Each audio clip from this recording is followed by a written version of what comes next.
আসলে অনেক দিনই ওনার সাথেই ফোনে যোগাযোগ করতেছিলাম, ওনার মেয়ের সাথেও কথা হয়েছে আমার।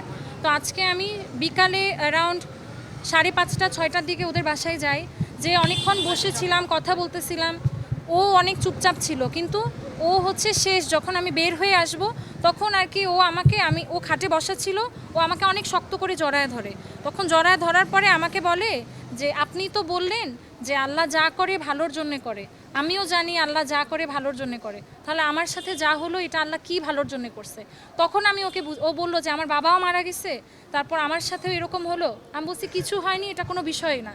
আর তোমার বাবা মারা গেছে, ওকে আমি ভালো করে বুঝাই বললাম যে তোমার বাবা মারা গেছে, এটা হয়তো তোমাদের জন্য কষ্টকর, কিন্তু এটা ওনার জন্য ভালো, কারণ উনি হচ্ছে জান্নাতে চলে যাবে, তোমাদেরকেও নিয়ে যাবে। আমি ওকে যতটুকু আমার পক্ষ থেকে বোঝানো সম্ভব। তারপর ওকে বললাম যে তোমার বিষয়টা এটা কোনো বিষয় না, মানুষের তো অ্যাক্সিডেন্ট হয়, একটা হাত ভাঙে, পা ভাঙে, এটা কোনো বিষয় না। তোমার সামনে এইচএসসি পরীক্ষা, আমি ওর গালটা জানেন এভাবে টানতেছি, আমি ওকে বলতেছি তোমার সামনে পরীক্ষা, তুমি হচ্ছে ভালো করে পড়ো, এসএসসিতে ভালো রেজাল্ট করছো শুনছি, এইচএসসিতেও কিন্তু ভালো করতে হবে।